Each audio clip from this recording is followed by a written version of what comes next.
about the future of work. And what I'd like to do is ask you to come on you and your imagination to come on a journey to explore the future of work. And I want you to think about someone that you know who is in the 80s or 90s and the amount of change they have experienced in their lifetime. Just have a think about that for a moment. And then consider someone who is leaving school now and the amount of change that they will experience in their lifetime by the time they're 80 or 90. And consider the rate of change, the evolution of technology, the evolution of humanity as we respond to different environmental and social challenges. So what will life look like? What will work look like? What will our relationship with work look like? And how might we prepare for this coming age of work and life and technology integration? So we are joined by Futurist, technologist, consultant, educator and special guest, Anuraj Gambhir. Anuraj has worked with some of the biggest and brightest companies around the globe, including Singularity University, Sharp, NASA, Orange, Siemens, Ericsson, CSIRO, and lots more actually. And now he helps businesses transition into innovative organisations through speaking, consulting and educational engagements. Welcome to the stream. It's great to have you here, Anuraj. Thank you, Jason. And so it's a privilege to have you here, mate, and I'm looking forward to having you share with all of us your knowledge around the future of work and also your inspiration about what it could look like. Very much looking forward to that. And to include a level of tangibility to the conversation in terms of what this means for us as people and professionals, we are joined by business psychologist and human capabilities expert, Rachel Atkins. Welcome. Thanks, Jason. Lovely to have you here. I've got you a present. Oh. I brought you an apple. Oh, that's terrific. That's just what I've always wanted. I'll eat that mid-show in a minute. So, yeah, looking forward, Ray, to hear your views on the kinds of skills and capabilities that we're going to need to develop as this change takes place in society and taking into account technology and what we're going to need. And finally, the notorious Luke Fabish. Woohoo! He and I will be facilitating the conversation and essentially asking questions on behalf of the viewers and listeners to try and get as much out of you guys as we can. And yes, so awesome as always to be here with you, Luke. Is there anything you'd like to share before we get started? No, it's great to be here. I'm very excited about today's topic and about this talk because this is the path that I think digital really design right now. We're constructing these teams for the individuals who are geographically dispersed, bringing them together with technology. They're very customer-centric, and so they have to bring all these non-traditional human capabilities to technology projects. So I think this is really exciting, and I'm really looking forward to hearing what Anuraj and Rachel have got to tell us today. Yeah, cool. Awesome. So just quickly before we start, a bit of housekeeping. For those who are joining us from different social media, you can dial in and ask questions for Q&A or comments, and they'll come straight through to us. You can do that via Facebook and YouTube. Or if you want to go straight to the website, digitalvillage.network/stream, you can also see the video live from there and also make comments in that chat box as well. And that'll come straight through and we'll address them either as we're going or probably at the end. So, I think we're just about to hear it from the man. Over to you, Anuraj. Thanks, Jason. And, great to be here. And so we're talking about future of work, which is such a broad topic. And the title here we've given Megatrends, Mindsets and You. So what we're going to be covering is essentially some of the key megatrends in that space and how it really is shaping the future of humanity, looking at exponential technologies, looking at big data and how that's influencing future of smart cities and human-centric sort of designs in that regard. We're going to be talking about future-proof skills and mindsets, and then some key takeaways. So to start with, we're talking about a world that we're living in, which is VUCA, and I'm sure many of you heard that term before, which is volatile, uncertain, complex, and ambiguous. And we noticed that the rate of change is very rapid. We see that there is lack of clarity on many regards, and there is complexity, to which I've actually got a term called simplexity, which I coined almost 3 decades ago, and I'll be referring to that later on. And then we've also got, obviously, lack of meaning and ambiguity, as we say, in that regard. So the first sort of mega trend that we talk about is about living in that hyper-connected world where even Time magazine gave you, us, we, the person of the year back in 2007. And moving on, we talk about the fourth industrial revolution, where we have moving from Industry 1.0, which is mechanization, through to production and automation in Industry 2.0, right through to enablement and of further automation and electronics and IT sort of convergence. And then what we're currently sort of undergoing in the phase we're in is Industry 4.0, which is really the convergence or hyper-convergence of many technologies, such as IoT, cloud, big data, to that regard, artificial intelligence, blockchain, AR, VR, mixed reality, and so forth, and robotics and digital biology and many other sort of areas. So I wanted to share this slide here, which looks a little bit complex there, which is actually the latest version of Gartner's emerging technology hype cycle. I'm sure some of you might have seen that, and this is the latest version of that. We see so many technologies which are sort of crossing the chasm, and they're sort of moving rapidly from that early adopter phase into moving into the more mass market adaptations of area. And we look at things like digital twins, which are at an early stage, but they have a lot of influence towards, I would say, future work, because you can simulate environments, people's behaviors in that regard. Just quickly, digital twins? Yeah, digital twins, where you can really sort of map and provide almost like a software equivalent or a virtual version of what like a smart city is in that regard. And I might refer to it a bit later on, actually, also, yeah. Cool. But it's really a very interesting concept which has been developed by many involved, and Deloitte has actually taken that much forward. Deloitte's one of our key partners at Singularity U, who've worked on it very much from the center of the edge, it's called. And so one of the things I've highlighted in this slide is actually social distancing technologies. Obviously, in this era that we're living in, we all know that that's a key topic. And there are many areas in technologies. I've actually been working on a few companies on disruptive or kind of radical wearables, which can measure your temperature, look at different vitals and approaches to being, and even looking at heart rate sort of algorithms, which can understand and see if you're pre-symptomatic for COVID, because temperature is actually a lagging indicator. And is some of these things? Yeah, actually, so one of the devices I have here is using heart rate variability, because that's a measure of stress, and you can actually decipher a lot of things. This is called heart math. I'll be talking about this. I've got a slide on this a bit later, also, and I'll mention about some other wearables. But as you see, we've got many themes of technologies, from 3D, 4D printing, as we're moving into the future of sort of exponential technologies, AI, AR, VR, quantum computing, neurotech, and that's a massive space with the brain-computer interface. And I'll again mention about that. So what we're actually living in is exponential times, and I think even the layman today understands what exponential is about, the logarithmic scale, with the pandemic, and then certainly what we see in the growth of that, which has been so unfortunate. But so what I wanted to show in this slide is really linear versus exponential, right? So when you're growing linearly versus exponentially, it's at the early stage, it's very similar.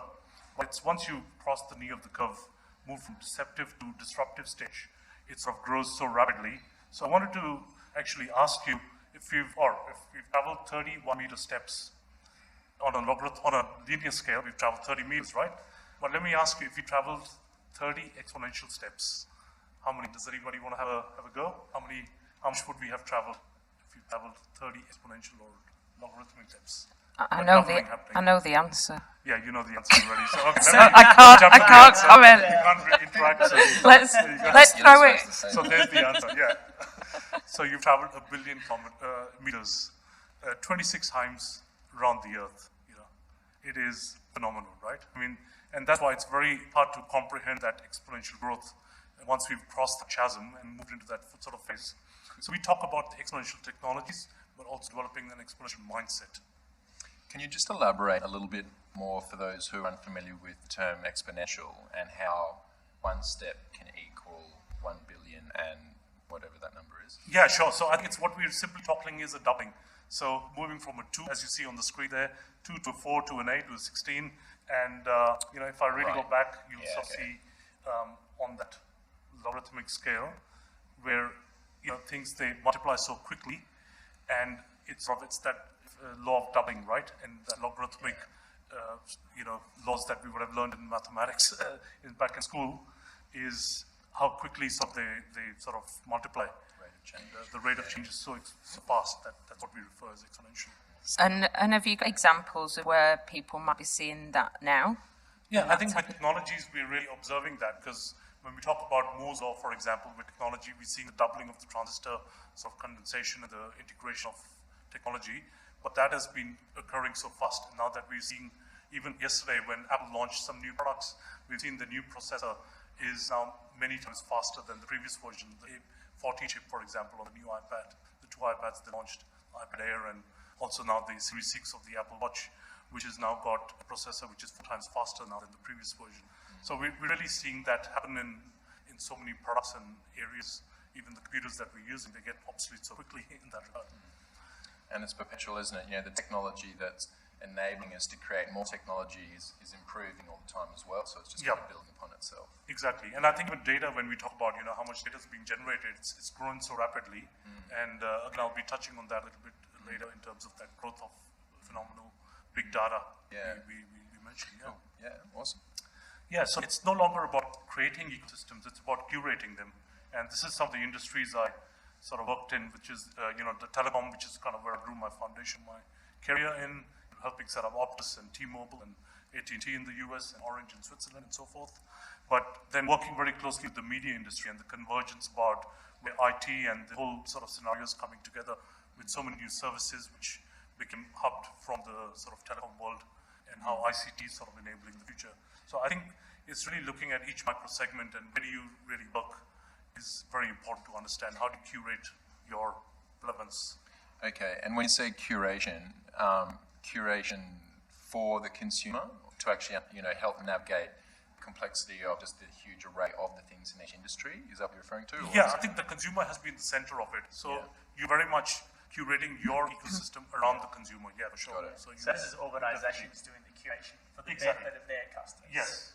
I think it's benefit and experience which is all that matters, right? It's the impact. So I think a lot of people just get sidelined and carried with technology, whereas that's just an enabler, right? Yeah. So what's the real benefit they're seeing in their lives? Exactly. Yeah. Exactly. Yeah. It's something just on that, I don't want to divert too much away from it, but something that Richard Webb actually from Catalyze often said when I was speaking to him a few years ago.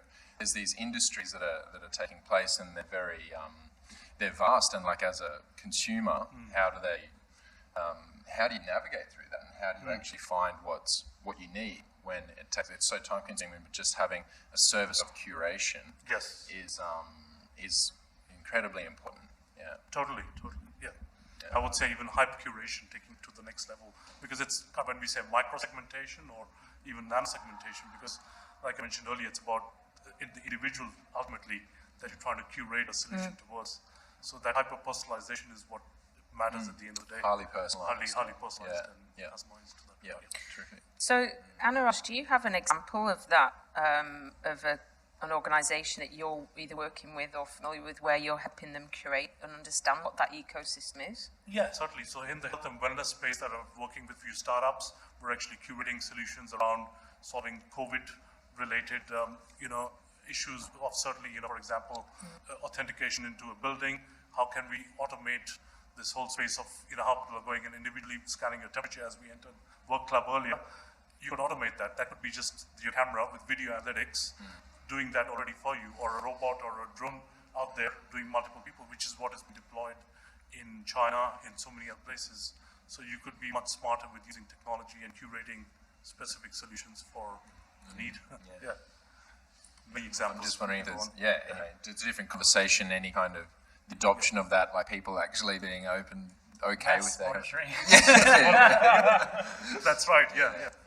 But that's technology in general, though, I guess. Well, that's where it needs to then filter out and see, okay, where is it that want to target? So it's moving from that bigger vision of the helicopter view right down to the nano level, right? Yeah. So on what I'm showing here in this slide is actually the 3 horizons which organizations, and I think this is where we talk about future of work, and people tend to get so bogged down with operational sort of elements in Horizon 1. And I personally have spent a lot of time in the Horizon 2 and 3, so we talk about Horizon 1 being the now, which is obviously extremely important, but looking at what's coming up, or what are new products and services, new models, what's emerging, but then really having that vision, or what I talk about, the massively transforming purpose that an organization or an individual can have, is where you really need to spend somewhat of your time, and say here approximately 25%, which is really looking at the next level impact, where you talk about the 10x and beyond potential for value proposition and generation in that regard. So one of the key areas I've been focusing quite a bit on is the holistic approach of future human-centric smart cities.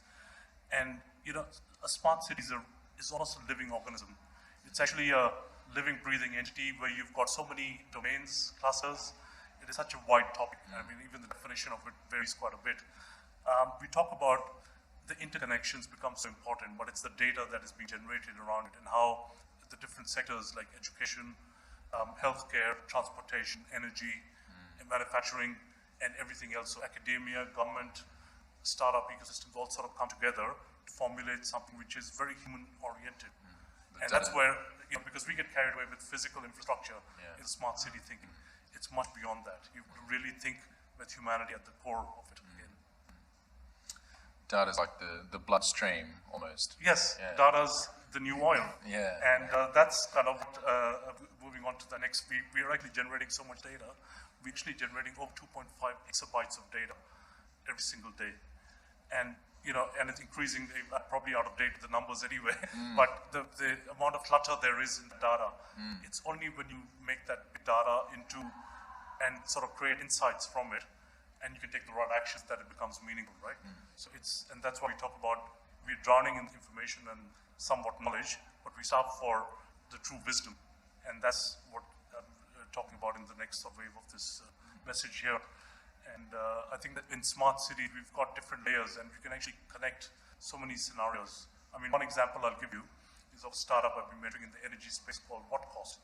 So we talk about the smart home, it's smart living or intelligent living, and we've got a box which sits next to your meter, your electricity meter at home, and you can actually do a fingerprint of every appliance in the house. And with that, with a certain amount of time, say 2-3 weeks, we're able to gauge and understand each appliance separately. And so imagine if grandmother didn't turn on the kettle at 8 in the morning, which could be a typical thing, that could be an alert going to the carer. And so we're touching on aged care, healthcare scenario, which is a different domain altogether.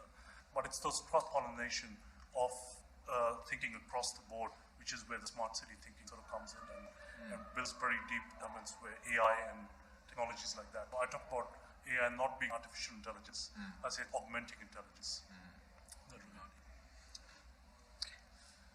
So again, talking about data still, data being the new word, like I said, it's really when you can use that from descriptive to diagnostic to predictive to prescriptive analytics.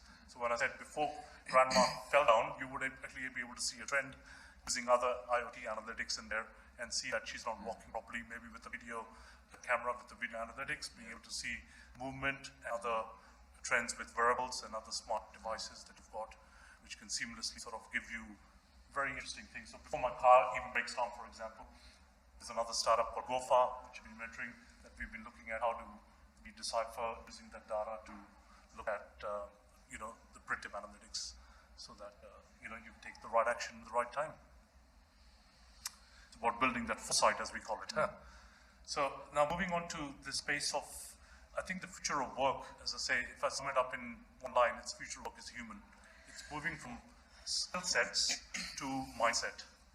And it's really what we've seen with the World Economic Forum, and I've been a little bit involved with them. In fact, early this year at in the Davos meeting and so forth, we've had further revelations of how some of these are evolving. We've actually moved up the ladder, when we look at things like critical thinking and creativity and complex problem solving, which have become such innate skills or mindset-related topics which need to move up the ladder, where humanity is really at the core, and it cannot be displaced with machines as yet. And so why wasn't that always there beforehand? Well, I think with the progress of technology that we've seen, and that how certain jobs have been displaced, automation has happened, obviously, in manufacturing, as you've seen over time. I think it's that wake up, which was happening for a while, but it sort of it escalated to a certain point, was sparked on many an occasion in different industries. So I'd say domains are all waking up rapidly to this, but this is where they need to keep up with the trends and be ahead of the game.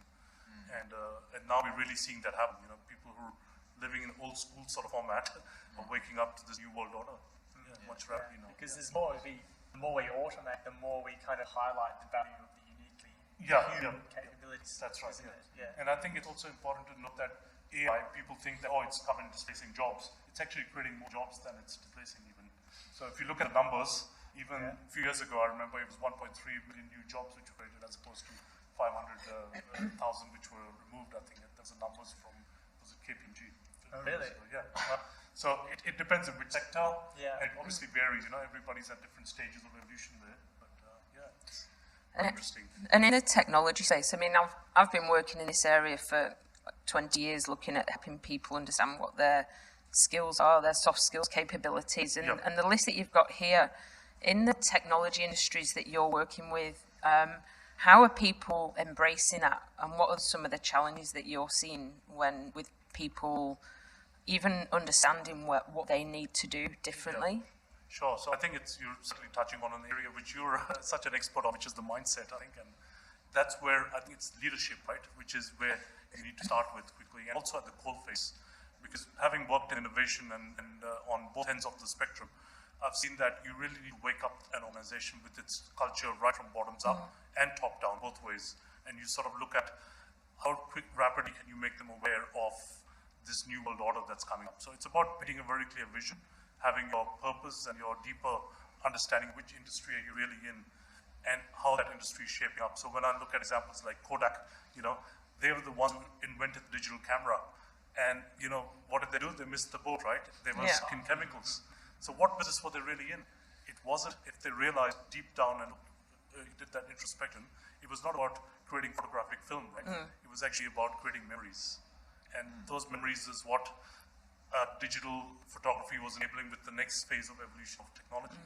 But they missed it. I mean, their own employee invented that first digital camera, Mr. Sasson. And I remember, obviously looking at that time when the digital camera revolution came about with 0.01, whatever, pixel or megapixel sort of resolution. But then we integrate, because I was involved with the integration of the camera in the mobile phone. We launched that first camera phone at Sharp, and launching it in Europe with Vodafone. It was quite a revelation because the resolution was so poor, but it was use cases.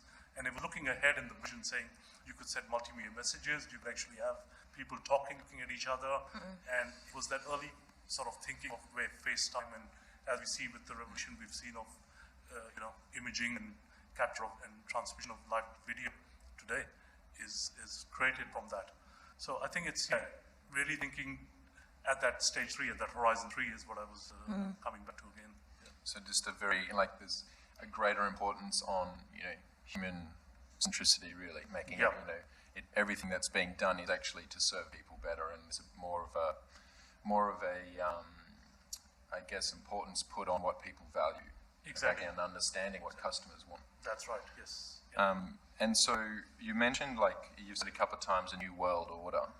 Can you elaborate on that a little bit? Sure. Well, I've just kind of made up that term. I refer to it in some of my articles, actually, and I've talked about it earlier, but it's more the kind of a vision, as I said, and kind of milestones to a world which is something which I've actually more recently created a white mirror concept, which is moving from dystopia to utopia to more an ideal future that we want to create, using positive psychology, using facets where we can dream, where humanity is really at the core and center of everything that we do, because technology becomes invisible.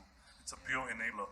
And that exponential means of disruption come together to create that ideal future for us. Completely. I mean, it's something that happens quite a lot, isn't it? You know, you look at all these kind of futuristic movies, and they're all quite dark, and AI is going to take over. That's right. Yeah. And you know, the whole Black Mirror, it kind of sets these kind of possibilities that we end up doing what we imagine and dream about anyway. So we have to be careful with that. Which is why I quite like your white mirror analogy, because at the same time, it's one thing why I'm very passionate about technology is because anything's bloody possible with it. And so with that, we can actually create the future that we want. It doesn't have to be bad. You know, like we're the ones who create technology. Exactly. We have the choice to determine which way it goes. I think the great Buddha said, what you imagine you become. And I think it's what you surround yourself with, what you, in every aspect of your well-being is what influences you. And then it's the age of imagination, as I call it, And I think that's where we're moving with that future of work, is saying, it's evolving so rapidly from the mechanization of that work in the mundane tasks, which are going to be, outsourced to technology with robotics and so many other means. Whereas humanity comes back to that level of creative thinking and intelligence and that imagination focus that we need to work on. And I mean, in fact, that's what this next slide is also sort of talking about, is, creativity, curiosity, empathy, humor, passion, all sort of come to that level of unique, customized work versus the old school labor analysis, perseverance and routine standardized sort of elements, which are explicit to a more implicit sort of approach, where humans are much better on the right side, as you see there on scale from yaki.com. I thought this was good sort of analogy there as we're seeing that evolution. It's just interesting thinking about the human, human you mentioned as really is the future of work. And whether that's a way that organizations are creating new value propositions for people, more, focus on people. But from a work perspective, humans, what is our relationship to work as well? And like, how are we going to, I guess this is kind of your thing, right? But how are we going to prepare for this new world of what you just showed before with the, the labour on the left? And so what kinds of things are we going to... I can also probably point out where most of our training effort goes. Where's it gone? No, on the next one. Where all our training effort goes, currently, the way that we train people. And also, when we're screening people for positions and things like that, we're always looking on that left side, aren't we? And education. Like, this is probably one of the biggest areas that really needs to be, it is being improved, but it's kind of, this is what sets the tone of how things actually change. And there's still so much education that probably on the left, the labour side, where we need to be kind of focusing on the more humanistic side. And I think the evolution of, if we think about leadership programs, you mentioned leadership earlier. If you think about leadership programs, for decades, they've not really focused on the left-hand side of what you've got listed here. They've focused on that inspiration and trying to empower people, and the idea that the higher emotional intelligence somebody has, ideally the more successful they are as a leader. And one of the challenges I think I've faced, part of the delivery of those types of the skills development focused on that in the past, and this is why I'm looking really to the left-hand side of this, is that whilst we're equipping people with those skills, the measures internal to an organisation focus on the left. So there's a conflict. So we tell people you need to be more inspirational, you need to demonstrate empathy, you need to listen more, you need to engage with your teams, you need to spend time asking how people are you okay? And yet the way that we measure performance, and a lot of organisations measure success within a business, is based on the left-hand side. It's on delivery, analysis, compliance. And I think this is one of the areas of a dilemma which we are moving more towards. And actually, I'm going to just bring it back to something you mentioned earlier around that curating the ecosystem for consumers. Because in effect, whilst we are all at home, and this blend of work-life balance now between an individual, their work and life, whether they are an employee, whether they're a contractor or a freelancer, and who they are as a consumer, everything's blending in. And the way that we can use data is actually to help empower people. So if we think of, when you think about marketing, you talked about micro-segmentation, and when we think about when we're accessing Netflix, for example, and now, you know, the Netflix tells us what programs we might like, and it points us towards those. And so we've become on the receiving end of that. But when it comes to actually understanding our skills and how we apply that to the workforce, there is a gap. And even now, and you know, I could sit, there's 7 people in this room, and most probably you have a feeling or some understanding about what you enjoy in work and what you're good at, but do you really know? And how do you then understand and really get to understand yourself to be able to make informed decisions about that future? How are you supposed to know? I mean, that's something you're supposed to. School would probably be helpful to teach you how to know. So this is the thing, and it's really interesting because one of the conversations I was having this morning, in fact, last week I was talking to a teacher who, one of the challenges they face, not only through the COVID situation, but actually they co-teach and they have 52 kids in their class. So imagine doing that via Zoom. Imagine trying to keep 52 kids engaged. I mean, that's a challenge. But one of the interesting areas is around how do you pick kids, you know, at the age of 11 or 12, they don't really understand what their skill sets are. And I actually, in 1995, I was doing my dissertation on careers education actually in schools. And I went and spoke to the head of a careers centre for a large region in England. And I said, why do we not provide more tailored careers advice for people? And why can't we really help people understand what they're good at? And he said, oh, it's all to do with politics, and it's all to do with colleges and what courses they run and where we need to send people. And it was less about empowering and the system, and this then from a political system, but then also from organisational systems. If we think about this, coming back to this slide, if we think about the history of manufacturing, if we think about the process line, the Taylorism view of, you know, you have a task to do, you shall not think, you shall just do this task. If you do it well, then that's great. We're now in a completely different environment. We're completely different, where we're saying to people, all of the things on the right-hand side, you need to be creative, you need to be curious, and yet we still have organisations that stop people from doing that, whether it's through fear. We still say to people, you need to deliver this, you're not allowed to, we don't want you to. So there's a real challenge for helping people really explore that. And for me, one of the benefits about helping people have more insights is it gives them more choice. So if we just go to the next slide, I just want to set some context actually. So this is, I mean, this report came out in 2017, and it was, I've taken some of this, it's from a Deloitte report, and it was fascinating, because when I did my master's in organisational psychology 17 years ago, I still remember somebody telling me that by 2020, 35% of people will be working from home. And I was told that in 2003.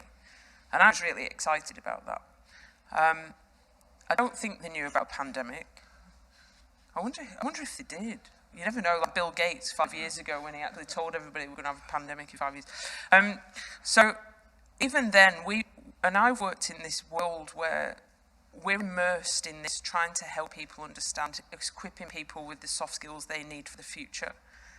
But this year has really brought everything to a fore. This year has brought the need for people really understanding how resilient they are. I mean, resilience is just from the health and well-being work that you're doing. It's just, you know, we've been teaching resilience in organisations for years, but this year it's really transcended work and life.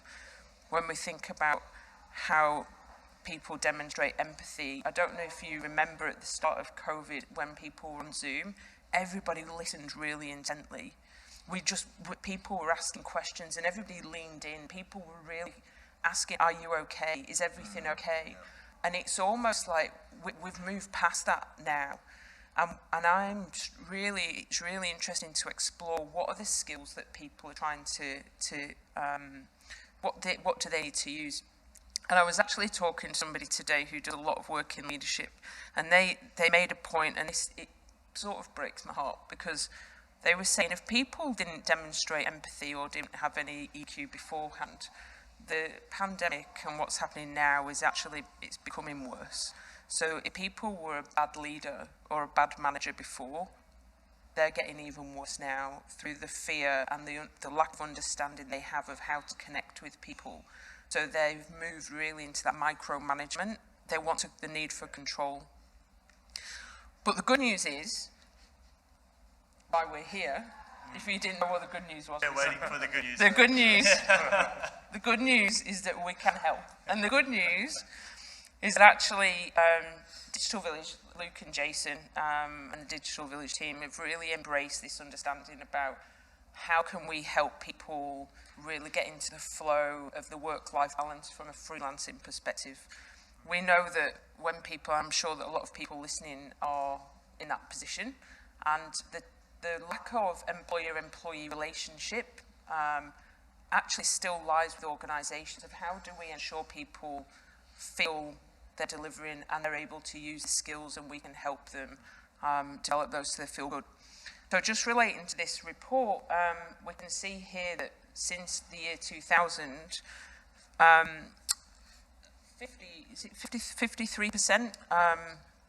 53% were soft skill intensive occupations in the year 2000, and that's going to shift to, in 2030, to 63%. And the good news for everybody who is listening in, and for everybody in this room, we can see that the soft skill intensive occupations, managers, professionals, engineers, and ICT. So that's the good news. We know we're going to be employable, I think. There's a bit of work out there for us.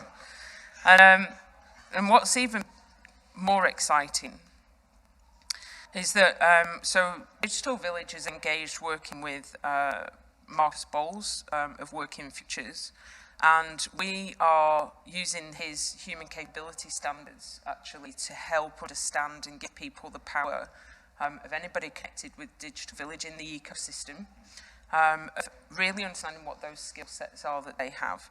So if we think about the list that was in the World Economic Forum that you showed just a few slides ago, Marcus has actually taken a lot of research and has identified, I think there's 18 soft skills here.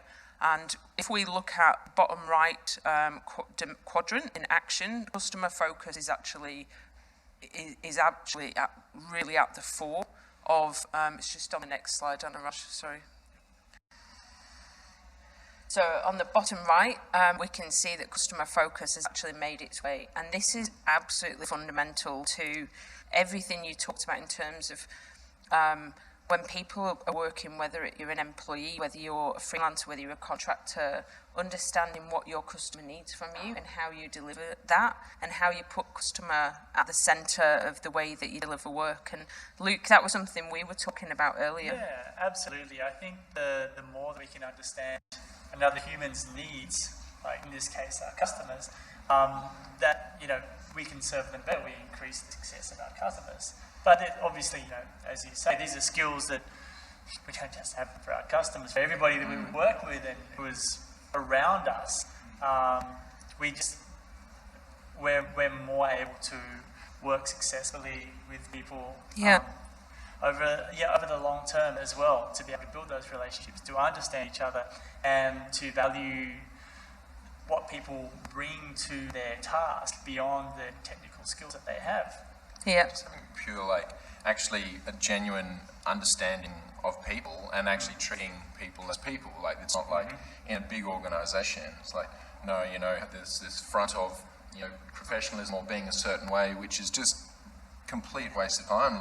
Especially as a customer, they're not going to feel like they're just speaking to a robot, they're not, there's no real connection.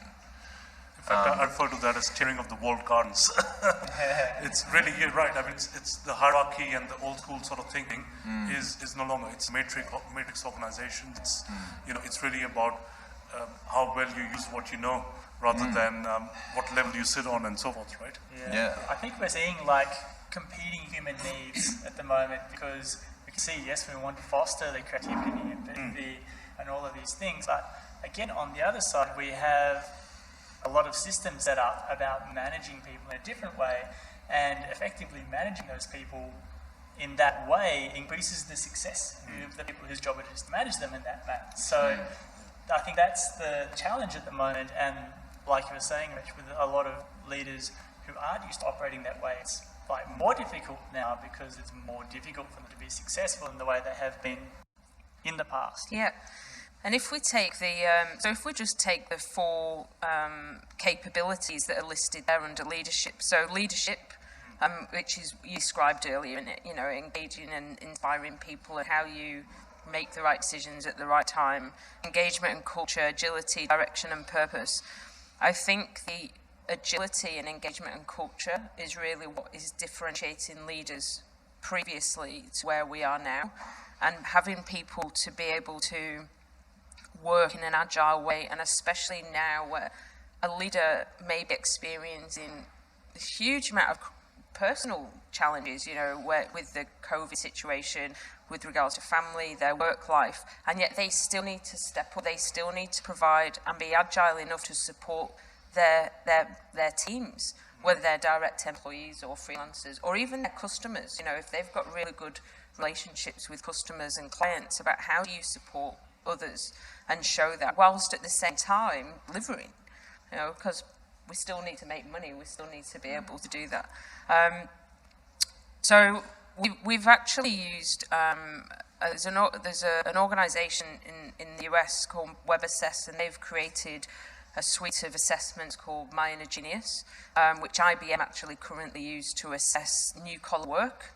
So people looking to want to go into IBM, they can use this assessment online, and we're actually bringing that into Digital Village, so we can actually look at assessing and helping people really understand what their core strengths are in line with the human capability standards, and how that links to the future of digital work and the future of digital roles.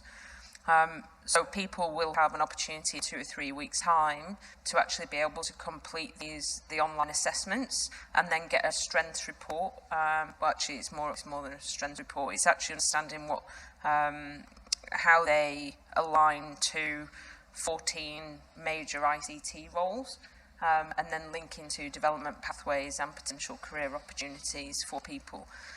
So they get that opportunity to see and start to understand about what areas that are listed on here do they need to maybe improve.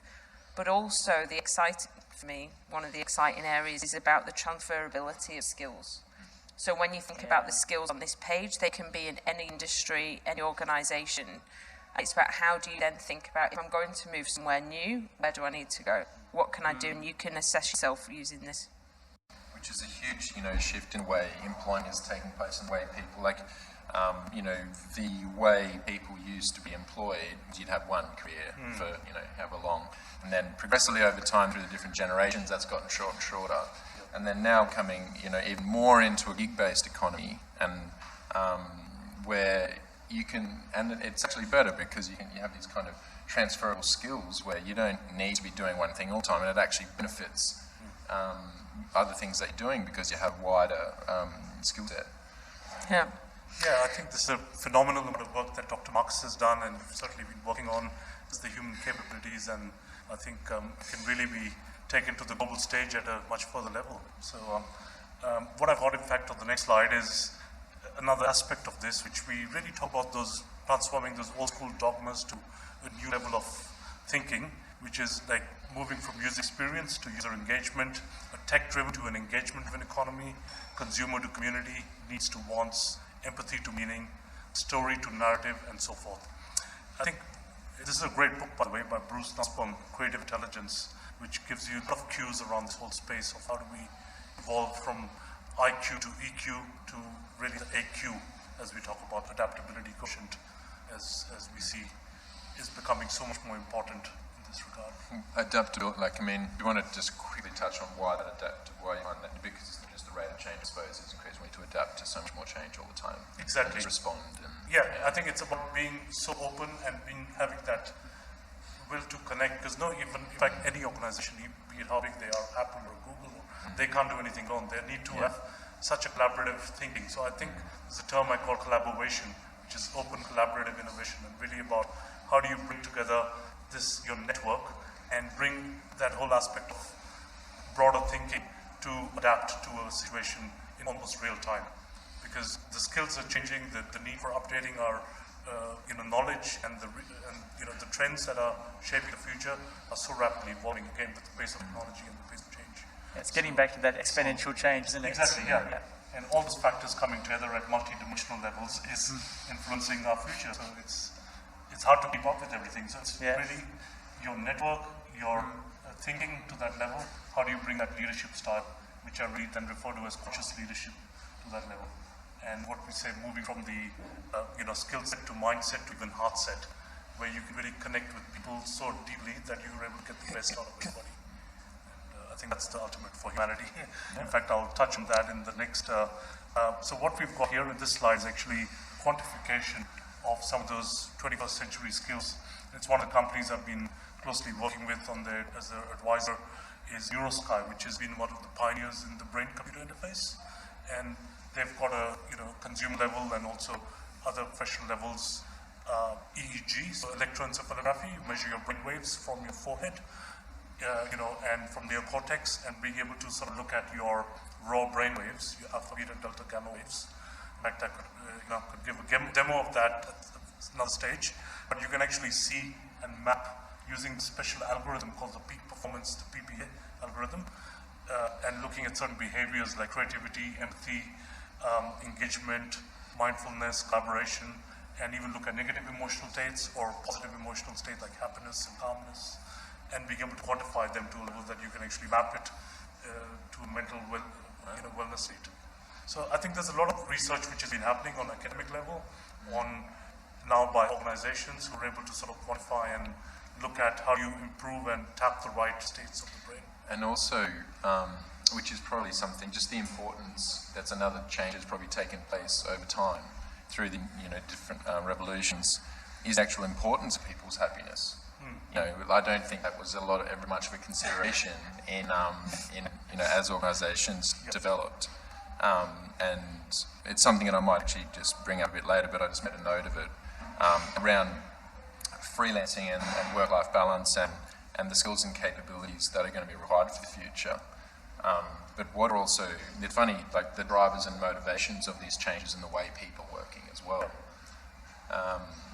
And happiness and fulfillment is playing a huge part in that. People are generally becoming more aware and interested in things that are more going to provide a better experience for people. Yes. And also wanting more for themselves. And so that's determining a lot of people's career changes as well. There's a lot of people. Our business is kind of built on it. People want to step away from corporate structures and this where they're not appreciating the 9 to 5 into this kind of gig-based economy where they're like looking for something more meaningful. And I really believe that's very much the future of work. Totally. And I think if you take that cue from even the nations, how they measure not GDP but GHQ, gross happiness quotients. Countries like Bhutan and many others which have actually mapped it and quantified a lot of that. Quite cool, It's the group happiness which you can sort of measure in people, and that's where you build those skills of compassion and gratitude and kindness. And if you think about it, what's actually, is there something more important we should be measuring? As humanity, like maybe environmental things and things like that, but what's actually important? Anyway, exactly. Right. Yeah. So in fact, what I've got on the next slide here is a product, in fact, which I was mentioning earlier, called Heart Math, Inner Balance, and this actually helps you get to your coherent state, your brain-heart coherence. And it measures, I just clipped that to my ear, and basically it'll measure my heart rate variability, which is a measure of stress, HRV, and it sort of gives me, I can even look at respiration, HRV, and blood pressure rhythms, and sort of look at how do I find that balance state, or equilibrium state, releasing stress, finding that true balance, and building resilience. And there's actually 40,000 plus neurons in your heart, and there's more messaging happening from your heart to your brain. So I think it's when you look at it in an interesting sense, and that's why I call it as measuring heart set, because people talk about B2B, B2C, and I sort of mentioned edge to edge, which is connecting heart to heart. And I think if you're able to sort of bring this level of thinking amongst the broader organizations, and I sort of had this revelation when I was involved with the Wisdom Health, which is a new movement that was started this year, and I was very fortunate to be part of that in Davos, the World Economic Forum, and where we really look at humane technologies, ancient wisdoms, and this whole new conscious leadership regime and silent thinking to uplift humanity to the next level. And so I think it's a very interesting phase that we're facing, and I think on the other side of the pandemic, I sort of had this vision and say, what if every organization becomes a B Corp? Looking at the other end, not just thinking about profits, but thinking of people, purpose, and planet before profit. Well, the world would just be a better place, wouldn't it? It will become so much better, right? And I think the wake up is happening now. The great reset is now, and we're if we can just come out much better. There's plenty of motivation and inspiration to make that happen. Definitely. So I think that's where I think it's important to look within and see. Ikigai is a great philosophy which the Japanese have promoted, and it's not the reason of being, of really that introspection and saying what you love to do, what the world needs, what you get paid for, and what you're good at. When it all sort of converges, it sort of brings about that thinking of what is my true purpose in life. And if you can translate that to your TP, what way we refer to it in Singularity University, even for an organization, saying our massively transforming purpose or our vision is, and then sort of work backwards from there and see that's where we want to be to uplift humanity. We kind of scanned through the slides, and this really stuck out to me. I was like, it's incredible. It's a great philosophy. It really is. Yeah. And we talk a lot about work-life balance, and it's a bit of a whatever. But it's not. People kind of like, well, what's work-life balance? It's not. In my mind, it's not like a time thing, like giving up one to the other and to balance like that. But it's pretty much this. It's like it's actually a combination of everything, of work and life, like everything that's actually important to you, because it's just one and the same.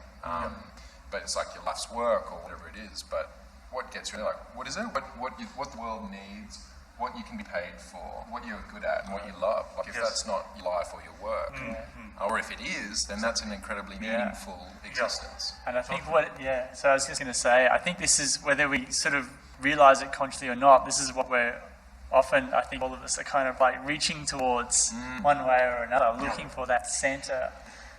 And I think we've seen the spark of this very early on from organizations like even Google, when they gave 20% of their time to employees, saying, you can spend 1 day of your 5-day week. Back then, I remember when Eric Schmidt was chairing Google, and I remember hearing him live on stage talking about this in the world, at the Mobile World Congress actually. And it was just so profound because you didn't hear that from corporates a couple of decades ago, saying this is the way they're going to treat their employees and give them the freedom to look at what do they want to work on, what's their hobby, and actually take it forward. So if you can merge work life to that level, that's the future of work to such level, and this is what philosophy is promoting. And I think coming to your point, Luke, is that it's what people subconsciously are striving towards, and actually what we're able to do now is help bring this to people's consciousness and really give them the insights and the information. And we're surrounding ourselves in ecosystems where this is possible to have conversations, and it's actually okay. And now that we know that, from a freelance perspective, the number of people in the freelance world is growing significantly all the time. We're not going to have a Google giving us 20% off. We can do that ourselves. We have that choice. We now have that gift to be able to set the boundaries of what we choose to do and when we choose to work. And some of the research that we've got happening in Digital Village that Freddie is leading, and about trying to really get to understand what people value from a freelancer perspective is awesome. And we're trying to ask that question, what makes you happy? And most people, unless you sit down and ask them the question, they actually don't always think about it. But now by asking the question, giving people permission and the time, people start to understand what their value is. It makes it explicit, doesn't it? It's important. And absolutely. We have So Very little time left. to be finishing a couple more slides, really. Yeah. Sorry. So I think it was that old VUCA which we need to translate to a new VUCA, and that's what that mindset shift we talk about. So having vision, understanding, clarity, and agility will really formulate that new sort of world order to that regard in this thinking. And I just wanted to finish really with some key takeaways. So it's adapting and building that exponential mindset, collaborative sort of new business models of abundance and bolder thinking, that part of the white mirror philosophy I was mentioning earlier. To have that journey within, just ikigai, formulating your MTP, and using the right mindfulness tools. So another tool I got here, which I'll quickly mention, is Muse S-Band, which is another great tool for mindfulness. It's a 5-channel EEG brainwave sensor. I mean, there's a lot of work happening in this brain-computer interface sort of space. In fact, if any of you followed Elon Musk with the Neuralink, they've been doing bi-directional ECI and some really interesting work happening in that, which I've also been involved with some startups. Curiosity, empathy, compassion, applied frugal thinking. In India, we call this jugaad thinking, which is really about using minimal resources to create maximum value, and applying simplexity, and then really looking at rapid experimentation, and another term I've called experiation, which is from old school storytelling to immersive story showing, and looking at transdisciplinarity, because I think we need to become more generalists now. And it's really about looking at multiple industries and across so many other domains that one can work in. And unlearning, I think, certain aspects of old habits, right? Displacing it with more meaningful and really creating that aspect of foresight, serendipity engine. So I just like to finally end with a great saying by John Naisbitt, saying the most exciting breakthroughs of the 21st century will not occur because of technology, but because of an expanding concept of what it means to be human. Great. Wonderful, thank you very much. It's a very good way to end it. We've actually got some questions that came through. I didn't quite get a chance to get them in, but we do have a bit of time left, and it doesn't matter if we go over. Did you say something?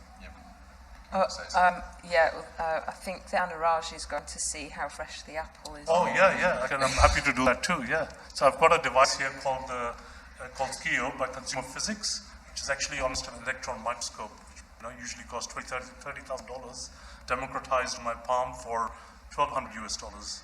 And it's one of the startups I actually was involved with very early on, based in California. So basically this happened because I did actually give Jason an apple earlier, and Anuraj said, I can tell you how fresh that is. I didn't explain that it's been sitting in my bag for a week, but I've done the test you do. we've already, he's not eating it. I've done the test you do at the supermarket where you stick your finger through it. I've already done that. You've done that test already, yeah. I've got my measure of it. So what I'm going to do is just do a very quick rapid scan of this.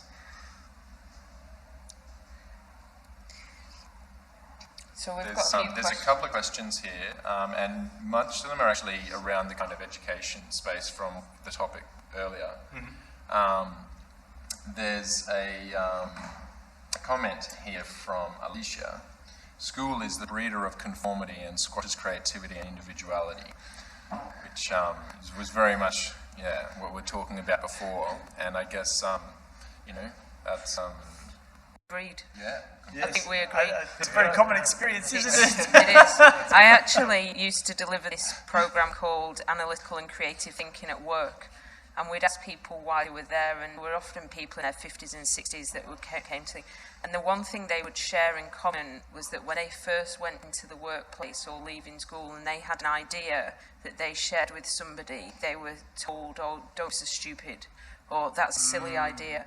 And they said they stopped sharing those ideas, and then having to undo that fear and that sense of, am I allowed to share an idea or am I not allowed to share an idea with somebody 30 years later is really upsetting, actually. So the more that we can do to harness this at any age is absolutely great. Yeah, so not just for their experience, but that mentality and that mindset actually gets taken into how organisations form. Like that's how they were kind of created in the first place, or its education system anyway. Great question there, Alicia. Yeah, maybe I'll just drop tell us about the apple. How fresh is the apple? 16% carbs, 70 calories, and 83 grams of water, and there's a second fingerprint. So if anybody wants to see, that's the dashboard of the apple. That's great. But there's some great tools and technology out there, which is really democratized and enabling so many new functions out there.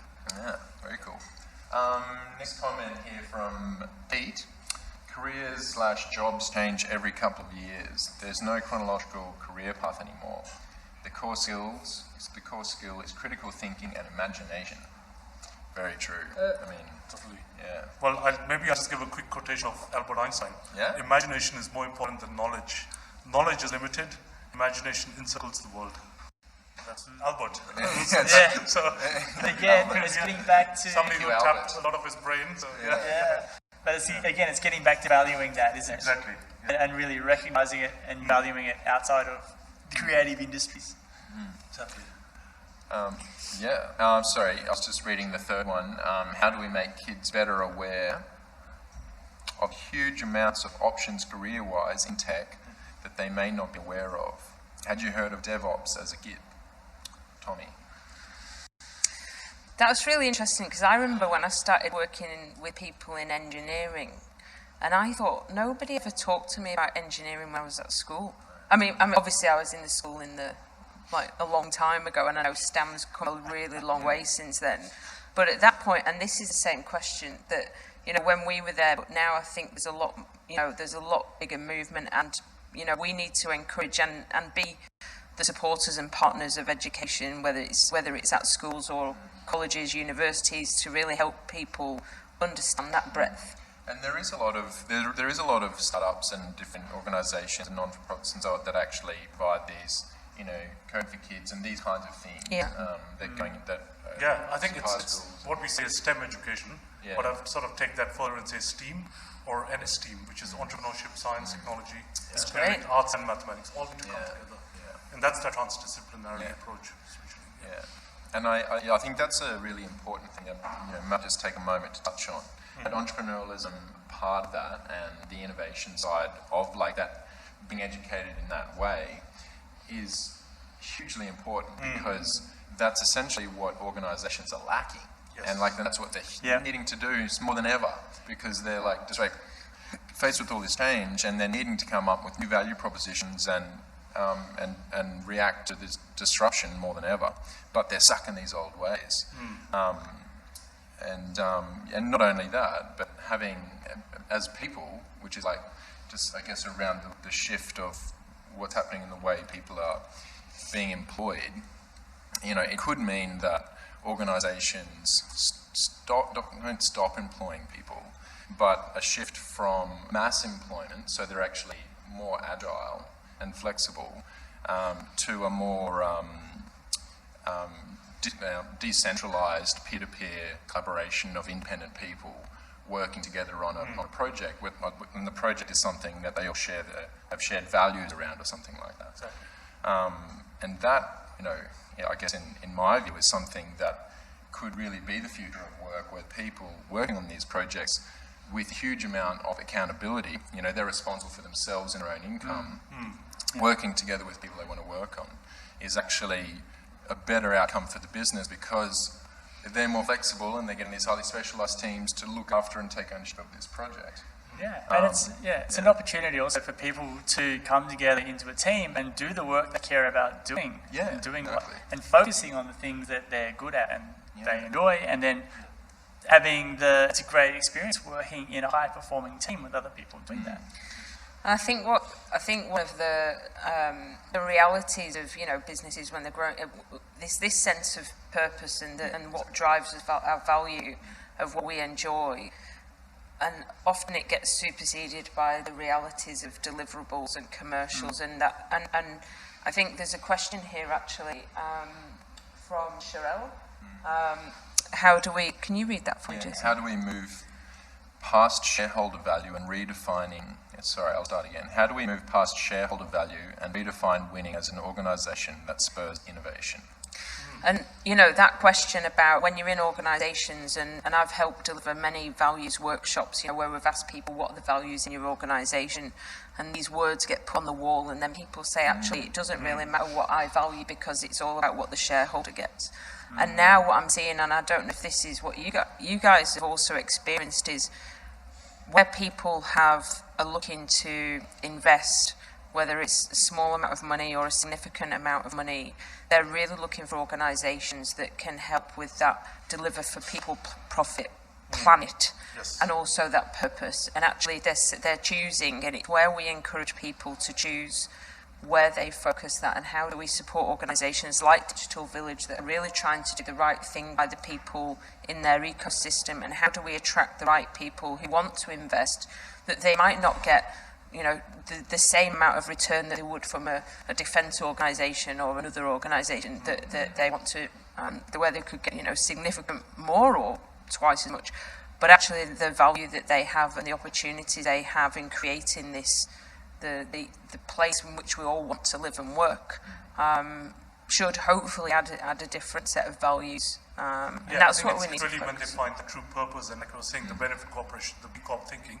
but also to avoid those Kodak moments. If they knew that our own employees were going to invent a digital camera, Kodak had realized, they would have actually done other things and actually realized the deeper purpose of what it was about. Yeah. So I think it really all comes together in a form that you got to think so much more holistically and openly, and value each single employee's contribution. Yeah, and see the opportunities that are there, right? That's it. Yeah. There's another comment here which I'll just read out, which is off the back of the one before around the kids making career options, choices. Do you think kids, and also what you mentioned before around imagination actually being the future of things, do you think kids are being prepared to apply information rather than retain it? It frees the neurons for imagination. I mean, yeah. Again, great point. It's really about how do we bring that creative thinking skills a lot more dominant, you know, and that STEM education brings in. I think that's where that entrepreneurship, because you really can't frankly teach entrepreneurship. Yeah. It's all about It's bringing a the mindset. right mindset and the attitudes and the key elements or ingredients that can influence it. Which is then that curiosity and empathy, and we talk about experimentation being a very key element of that. So. Yeah, and rewarding it. Rewarding, Like, exactly. so because it's always an experiment, and some of them are going to fail, and then looking at that and saying, well, what did we learn from that? Rather There's no than failure, you it's know? a failure. It's a learning. Yes, so that's so right. learnings from failure. Yes. Or, you know, and fail fast to succeed sooner. Yeah, and to encourage that mindset. Like, Exactly. this is interesting, I'll try it and find out what happens. Correct. Yeah. Well, I hope we've still got some people listening. Yeah, so I think we'll wrap it up there. That was amazing. Thank you very much Maybe for I'll just joining mention us. quickly, like, there's one thing, and this badge I'm wearing. Oh, I is forgot to actually- ask you. Sorry. No, Anuraj, I have no. a question. What is the What is badge that you're badge? wearing? No, sure, yeah. So actually, it's a very important activity or element that's happening around the world by the United Nations, and it is the United Nations Sustainable Development Goals, which is actually a 10-year program. And I think it's what we've got is things like good health and well-being, education as number 4, and then we've got sustainable cities, innovation, and 17 being the partnerships for all the goals. So it's a very broad initiative where I think everybody can tap and contribute and be part of this movement, where and actually align wider very closely to the SDGs, because that's where we really see that impact happening on that global level for the future of work that we want to define. That's great. Yeah, I mean, I think it's an important initiative because it's something that every organisation can actually do something around that's going to create, and especially if everyone does it, which is the key. Exactly. Then it's really going to make a big difference. Okay, so So I guess if you would say, thank you. I guess. Thank you very much. It's been a real pleasure. Thanks, Luke. Thanks, Rach, for joining us. If you would like to learn more about Digital Village, go to the website or get directly in touch with us via LinkedIn. We will be sending out an email to everybody. If you haven't put in your email and you'd like to receive one, go to the webpage digitalvillage.network/stream, and there is a form on there that you can put your email into, and we will send a recording of this event. Plus, we're going to do a bit of a breakdown of it with some other takeaways. And there'll also be more information if you would like to get in touch with Anuraj or any of us for that matter about anything at all. And anything else, Luke? No, I just think it's great to have been able to have this talk, and you'll absolutely find us on LinkedIn as well, or on our website, digitalvillage.network. we'd love everybody to get in touch and just to find out more about what we've been talking about today. Yep, cool. Or to get in touch with us or Anuraj or Rach. And I'd like to do a specific shout out to Chris, who has worked very hard in bringing this together. And then also, of course, Steve and Gori as well for supporting in that. Really, Gori, would you mind putting these up? The pink one is for Rachel, and the green one is for Anuraj. And this is just a thanks for joining us and contributing to the conversation. Oh, thanks very much. That's a really nice surprise. You've been looking at it the whole time. I didn't think it was for me. I thought it might have been a joke where you go, you thought it's for you, Rach, but it's not. Take it away. Okay, well, thanks a lot for joining, everyone, and we will see you next month. Over and out. Thank you.